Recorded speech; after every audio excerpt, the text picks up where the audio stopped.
Sugar കുറയ്ക്കാനായിട്ട് വർഷങ്ങളോളം മരുന്ന് കഴിച്ച് മടുത്തവരാണോ നിങ്ങൾ?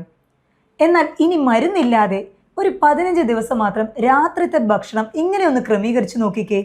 തീർച്ചയായിട്ടും നിങ്ങളുടെ ഷുഗർ ലെവൽ കുറയ്ക്കാനായിട്ട് സാധിക്കും. ഇത് doctor Jumana Haseen, doctor Jumana's homeo care, Vadakkencherry, Palakkad. പൊതുവേ ഡയബറ്റിക് ആയിട്ടുള്ളവർ ടൈപ്പ് 1, ടൈപ്പ് 2 രണ്ട് തരം ഡയബറ്റീസ് ഉണ്ട്. അപ്പോൾ ഒരു പേഷ്യൻ്റ് ആദ്യം വരുമ്പോൾ തന്നെ നമ്മൾ അവരോട് പ്രത്യേകം എടുക്കാൻ പറയുന്ന ഒരു ടെസ്റ്റാണ് സി പെപ്റ്റൈഡ് എന്ന് പറയുന്നത്. യൂഷ്വലി ഫാസ്റ്റിംഗ് ബ്ലഡ് ഷുഗർ, അതേപോലെ 3 മാസത്തിൻ്റെ ആവറേജ് ആയിട്ടുള്ള HbA1c ഇങ്ങനത്തെ ടെസ്റ്റുകളാണ് പേഷ്യൻസ് എടുത്തു വരാറ്. എന്നാൽ ഈ സി പെപ്റ്റൈഡ്, അതായത് പാങ്ക്രിയാസിൽ നിന്നും ചുരക്കുന്ന ഇൻസുലിൻ എത്രത്തോളം ഉണ്ട്, നാച്ചുറലായിട്ട് ചുരക്കുന്ന ഇൻസുലിൻ എത്രത്തോളം ഉണ്ട് എന്ന് നമ്മൾ ചെക്ക് ചെയ്തിട്ട് അതിനനുസരിച്ചായിരിക്കും നമ്മൾ ഇതിനെ ഡയറ്റ് വഴി മാറ്റാൻ പറ്റുമോ അല്ലെങ്കിൽ മെഡിസിൻ വഴി ഇതിനെ ക്യൂർ ചെയ്യാൻ പറ്റുമോ, ലൈഫ് ലോങ് മെഡിസിൻ എടുക്കാതെ അവർക്ക് കൊണ്ടുപോകാൻ പറ്റുമോ എന്നുള്ളത് തീരുമാനിക്കുന്നത് ഈ സി പെപ്റ്റൈഡ് ടെസ്റ്റ് വെച്ചിട്ടാണ്. സി പെപ്റ്റൈഡ് പോസിറ്റീവ് ആണെങ്കിൽ തീർച്ചയായിട്ടും ഈ ഒരു ഡയറ്റ് പ്ലാനും അതേപോലെ തന്നെ നിങ്ങൾക്ക് മെഡിസിൻ ഇല്ലാതെ, ലൈഫ് ലോങ് മെഡിസിൻ ഇല്ലാതെ തന്നെ ഷുഗർ കൺട്രോളിൽ കൊണ്ടുവരാനായിട്ട് സാധിക്കും. പൊതുവെ പ്രമേഹമുള്ളവർക്ക് രാത്രിത്തെ ഭക്ഷണം സ്കിപ്പ് ചെയ്യരുത്. രാത്രിത്തെ അത്താഴം രാത്രി 7 മണി അല്ലെങ്കിൽ 8 മണിക്കുള്ളിൽ തന്നെ നേരത്തെ എടുക്കാനായിട്ട് ശ്രദ്ധിക്കുക. അതിൻ്റെ ഒരു കാലറി എന്ന് പറയുന്നത് 300 മുതൽ 350 കിലോ കാലറി, അത്രയ്ക്കും ലൈറ്റ് ആയിട്ടുള്ളൊരു അത്താഴമാണ് ഷുഗർ പേഷ്യൻസ്, പ്രമേഹമുള്ളവർ എടുക്കേണ്ടത്.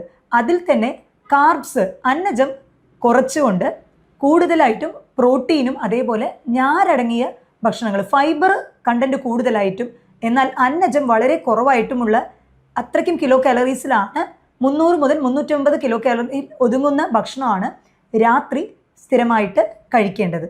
ഷുഗർ കുറയ്ക്കാനായിട്ടെന്ന് പറഞ്ഞ് പലരും കാർബ്സ്, അതായത് അന്നജം കംപ്ലീറ്റ് ആയിട്ട് നിർത്തും. ഒരിക്കലും അങ്ങനെ ചെയ്യരുത്. കാരണം നമ്മുടെ ബ്രെയിനിൻ്റെ ആക്ടിവിറ്റിക്ക് തീർച്ചയായിട്ടും ഈ അന്നജം, നമ്മുടെ ഗ്ലൂക്കോസ് ഉണ്ടായാൽ മാത്രമേ പറ്റുകയുള്ളൂ. എന്നാൽ അതിൻ്റെ ലെവൽ നമ്മൾ കുറയ്ക്കണം. കാർബിൻ്റെ ഇൻടേക്ക് കുറച്ചിട്ട് പ്രോട്ടീൻ്റെ അംശം കുറച്ച് കൂട്ടുക, അതേപോലെ ഫൈബർ അടങ്ങിയ ഭക്ഷണങ്ങളും കൂടെ കൂട്ടുകയാണെങ്കിൽ തീർച്ചയായിട്ടും 15 ദിവസത്തിനുള്ളിൽ നമുക്ക് നമ്മുടെ ഷുഗർ ലെവലിൽ കൺട്രോളിൽ കൊണ്ടുവരാനായിട്ട് സാധിക്കും. അപ്പോൾ അതിന് വേണ്ടിയിട്ട് കംപ്ലീറ്റ് ഷുഗർ ഒഴിവാക്കുക എന്നുള്ളൊരു ഓപ്ഷൻ വിടാം. പക്ഷെ ചായയിൽ നമ്മൾ കൂടുതലായിട്ടും പഞ്ചസാര എടുക്കുന്നുണ്ടെങ്കിൽ അത് ഒഴിവാക്കുക. എന്നാൽ അരി ഭക്ഷണം ഒരു നേരത്തേക്ക് മാത്രമായിട്ട് ആക്കുക, എസ്പെഷ്യലി ഉച്ചയ്ക്ക് മാത്രമായിട്ടാക്കാം. അതും വെളുത്ത അരി പരമാവധി ഒഴിവാക്കാൻ ശ്രദ്ധിക്കാം. തവിട് കളയാത്ത അരി, മട്ടയരി, അത് എടുക്കാനായിട്ട് ശ്രദ്ധിക്കുക. അതിൻ്റെ പോർഷൻ വളരെയധികം കുറയ്ക്കുക. അതായത് ഒരു കപ്പ് എടുക്കുകയാണെങ്കിൽ 1/4 ഭാഗം മാത്രമാണ് നമ്മൾ അരി ഭക്ഷണം എടുക്കേണ്ടത്. ബാക്കി പച്ചക്കറികൾ, ഇലക്കറികൾ, ഇനി അതെല്ലാം നിങ്ങൾക്ക് ചിക്കനോ മട്ടനോ അങ്ങനെ പ്രോട്ടീൻ ആയിട്ടുള്ള ഭക്ഷണം കുറച്ച് കൂടുതൽ കഴിക്കുകയാണെങ്കിലും വലിയ പ്രശ്നം ഉണ്ടാവുകയില്ല. സ്ഥിരമായി പ്രമേഹത്തിന് മരുന്നുകൾ എടുത്തു വരുന്നവർക്ക് വൈറ്റമിൻ B12 കുറവ് കണ്ടുവരാറുണ്ട്. അപ്പോൾ അത് കാരണം കൈകാല് മരവിപ്പ്, തരിപ്പ് ഇങ്ങനത്തെ പ്രശ്നങ്ങളും ഉണ്ടാവാറുണ്ട്. അപ്പോൾ അതുകൊണ്ട് തന്നെ പ്രോട്ടീൻ റിച്ച്, നമ്മൾ ആനിമൽ ഫുഡ് എന്ന് പറയും, അതായത് മത്സ്യങ്ങളായാലും അതേപോലെ ഇറച്ചി വിഭവങ്ങളൊക്കെ കുറച്ചുകൂടി കൂടുതലായിട്ട് കഴിക്കുകയാണെങ്കിൽ തീർച്ചയായിട്ടും വൈറ്റമിൻ B12 ആ ഒരു ഡെഫിഷ്യൻസി, ആ ഒരു കുറവ് നികത്താനായിട്ട് സാധിക്കും. രാത്രിയിലുള്ള ഭക്ഷണം എപ്പോഴും ലഘുവായിട്ട് എടുക്കാനായിട്ട് ശ്രദ്ധിക്കുക. അതൊരിക്കലും സ്കിപ്പ് ചെയ്യരുത്. കാരണം ഒട്ടുമിക്ക ആളുകളും ഇപ്പോൾ പ്രമേഹം ഉണ്ട് എന്ന് പറയുമ്പോൾ ഇപ്പോൾ രാത്രി ഒരു നേരം ഭക്ഷണം കട്ട് ചെയ്യുക, അല്ലെങ്കിൽ രാത്രി ചപ്പാത്തി കൂടുതൽ കഴിക്കുക. ചപ്പാത്തി കഴിച്ചത് കൊണ്ട് മാത്രം ഷുഗർ കുറയണം എന്നില്ല. ചപ്പാത്തിയും ശരിക്കും പറഞ്ഞാൽ കാർബ് തന്നെയാണ്. കഴിക്കുമ്പോൾ അതിൻ്റെ ക്വാണ്ടിറ്റി കുറയ്ക്കുക. അപ്പോൾ ചപ്പാത്തി സാധാരണ 3 ചപ്പാത്തി 4 ചപ്പാത്തി എടുക്കുന്നവരാണെങ്കിൽ അത് 1 ചപ്പാത്തി ആക്കിയിട്ട് അത് കുറയ്ക്കുക. അതിൻ്റെ കൂടെ പ്രോട്ടീനോ പിന്നെ ക്യാബേജ് തോരനോ അങ്ങനെയൊക്കെ ആയിട്ട് ഫൈബറൊക്കെ വെച്ചിട്ട് കൂടെ സബ്സ്റ്റിറ്റ്യൂട്ട് ചെയ്യുന്നതായിരിക്കും കുറച്ചുകൂടെ ഉചിതം. എന്തുകൊണ്ടാണ് പ്രമേഹമുള്ള ആളുകൾക്ക് രാത്രിത്തെ ഫുഡ് സ്കിപ്പ് ചെയ്യരുത് എന്ന് പറയുന്നത്? കാരണം രാത്രി നമ്മൾ കിടക്കുന്ന സമയത്ത് ഒരു ലോങ് ടൈം, ഒരുപാട് നേരം നമ്മൾ ഫാസ്റ്റിങ്ങിലോട്ട് പോകുന്നുണ്ട്. ഭക്ഷണം ഒന്നും കഴിക്കാതെ ബ്ലഡിൽ ഗ്ലൂക്കോസ് ലെവല് പറ്റ് കുറഞ്ഞു പോകാനായിട്ട് സാധ്യതകൾ കൂടുതലാണ്. അപ്പോൾ ഈ ഷുഗർ ഉള്ളവരിൽ ഏറ്റവും കൂടുതൽ പേടിക്കേണ്ട ഒരു കാര്യം എന്ന് വെച്ചാൽ ഹൈപ്പോഗ്ലൈസിമിക് എന്നുള്ളതാണ്. കാരണം ഷുഗർ ഉണ്ടെന്ന് പറഞ്ഞ് എല്ലാ ഷുഗർ കണ്ടന്റും അവോയ്ഡ് ചെയ്ത് കഴിയുമ്പോൾ ബ്ലഡിൽ ഗ്ലൂക്കോസ് ലെവല് കുറയും. നമ്മുടെ ബ്രെയിന് ഗ്ലൂക്കോസ് ഇല്ലാണ്ട് പ്രവർത്തിക്കാനായിട്ട് പറ്റില്ല. അപ്പോൾ അങ്ങനെ വരുമ്പോൾ കൈയും കാലും വിറയ്ക്കുക, ഹൃദയമിടിപ്പ് കൂടുക, ഈവൻ സംസാരിക്കാൻ പോലും ബുദ്ധിമുട്ടാവുക, തല കറങ്ങുക, അങ്ങനത്തെ സിവിയർ സ്റ്റേജിലോട്ട് മാറാൻ സാധ്യതയുണ്ട്. ഒരിക്കലും ഒരു ഗ്ലൂക്കോസ് ലെവൽ കൂടി എന്നുള്ളത് കൊണ്ട് പെട്ടെന്നൊരു അഗാധമായിട്ട് ഒരു എഫക്റ്റ് ബോഡിയിൽ ഉണ്ടാവില്ല. എന്നാൽ നമ്മുടെ ശരീരത്തിൽ ഗ്ലൂക്കോസ് ലെവൽ കുറഞ്ഞു കഴിഞ്ഞാൽ അത് പെട്ടെന്ന് തന്നെ നമ്മുടെ ശരീരത്തിന് എഫക്റ്റ് ചെയ്യും. കാരണം ബ്രെയിനിന് പ്രോപ്പറായിട്ട് പ്രവർത്തിക്കാനായിട്ട് പറ്റില്ല. അപ്പോൾ അതുകൊണ്ടാണ് രാത്രിത്തെ ഭക്ഷണം ഒരിക്കലും സ്കിപ്പ് ചെയ്യരുത്. കാരണം രാത്രി കിടന്ന് കഴിയുമ്പോൾ ഒരു 8 മുതൽ 9 മണിക്കൂറോളം നമ്മൾ ഒന്നും കഴിക്കാതെയാണ് ഇരിക്കുന്നത്.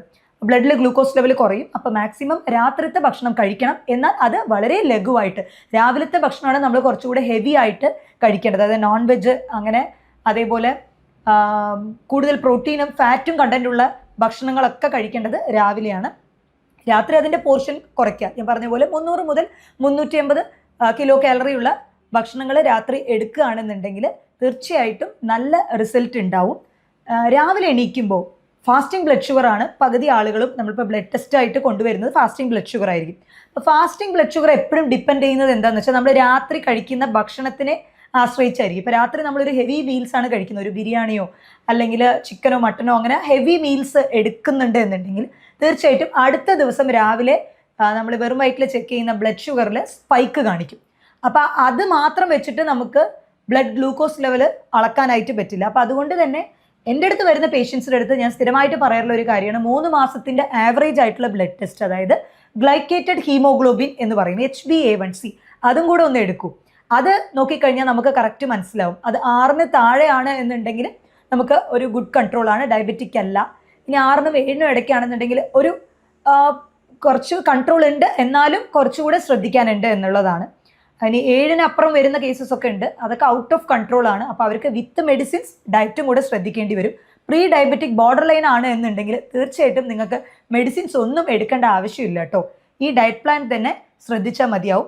അതിനിപ്പോൾ 15 ദിവസം ഓരോ ദിവസവും നമുക്ക് അതിൻ്റെ കണ്ടന്റ് നോക്കുകയാണെങ്കിൽ ഇപ്പോൾ മില്ലറ്റ് അധികം ഇൻക്ലൂഡ് ചെയ്യാനായിട്ട് പറ്റും. കാർബ്സിന് പകരം മില്ലറ്റ് ദോശയോ അല്ലെങ്കിൽ മില്ലറ്റ് ഇഡ്ലി 1 or 2 എടുക്കാം. അതിൻ്റെ കൂടെ തന്നെ ഇപ്പോൾ വെണ്ടയ്ക്ക തോരൻ അല്ലെങ്കിൽ കാബേജ് തോരൻ, അങ്ങനെ ഫൈബർ അടങ്ങിയിട്ടുള്ള ഭക്ഷണം രാവിലത്തെ കോൺസ്റ്റിപ്പേഷൻ ഒഴിവാക്കാനും ഹെൽപ്ഫുൾ ആവും. അങ്ങനെ ഫൈബർ കുറച്ചുകൂടെ ഒരു 50% ഫൈബർ കണ്ടന്റ്, അതേപോലെ നമുക്ക് നോക്കുകയാണെങ്കിൽ ഒരു 15% 20%-ത്തിനുള്ളിൽ കാർബ്, ബാക്കി 30-35% പ്രോട്ടീൻ. ഈ പ്രോട്ടീൻ എന്ന് പറയുമ്പോൾ നമ്മൾ പയറുവർഗ്ഗങ്ങൾ എടുക്കാം, അതല്ല ചിക്കനോ മട്ടനോ ഒക്കെ എടുക്കാം. പക്ഷേ എടുക്കുന്നതിൻ്റെ ക്വാണ്ടിറ്റി കുറയ്ക്കണം എന്ന് മാത്രം. ചിക്കനിൽ തന്നെ ഓരോന്നിലും, ചിക്കൻ്റെ ഓരോ പാർട്സിലും അതിൻ്റേതായ കാലറീസ് ഡിഫറെൻ്റ് ആണ്. കാരണം ഇപ്പോൾ നമ്മൾ നോക്കിക്കഴിഞ്ഞാൽ ചിക്കൻ്റെ ബ്രസ്റ്റ് നോക്കിക്കഴിയുകയാണെങ്കിൽ അതിൽ പ്രോട്ടീൻ കുറച്ചുകൂടെ കൂടുതലും ഫാറ്റ് കണ്ടൻറ്റ് കുറവുമാണ്. അതേസമയം ചിക്കൻ്റെ കാല്, തൈസിലൊക്കെ നോക്കുകയാണെങ്കിൽ ഫാറ്റ് കണ്ടൻറ്റ് വളരെ കൂടുതലാണ്, അതിൻ്റെ കിലോ കാലറിയും കൂടുതലായിരിക്കും ഇൻടേക്ക്. അപ്പോൾ ഓരോ ബോഡി പാർട്സും അതിനനുസരിച്ച് കിലോ കാലറീസ് ഡിഫറെൻ്റ് ആവും. അതിലുള്ള കൊഴുപ്പ് അടങ്ങിയതനുസരിച്ച് അതിൻ്റെ പ്രോട്ടീൻ ഇൻടേക്കും വ്യത്യാസപ്പെടും. അപ്പോൾ അതനുസരിച്ച് കാൽക്കുലേറ്റ് ചെയ്ത് എടുക്കുകയാണെങ്കിൽ കുറച്ചുകൂടെ എഫക്റ്റീവ് ആയിരിക്കും. നമ്മുടെ കേരളീയർക്ക് ഏറ്റവും പ്രിയപ്പെട്ട ഭക്ഷണമാണ് ഈ ഇഡലി, ദോശ, അരി ഭക്ഷണം, അതേപോലെ തന്നെ കപ്പ. ഇതിലൊക്കെ ഗ്ലൈസിമിക് ഇൻഡെക്സ് കൂടുതലാണ്. ഗ്ലൈസിമിക് ഇൻഡെക്സ് എന്ന് പറയുമ്പോൾ നമ്മൾ രക്തത്തിൽ ഗ്ലൂക്കോസ് അലിഞ്ഞു ചേരാനുള്ള ഒരു ടൈമും അതും കൂടുതലായിരിക്കും. പെട്ടെന്ന് തന്നെ അത് ഷുഗർ സ്പൈക്ക് ഉണ്ടാവും.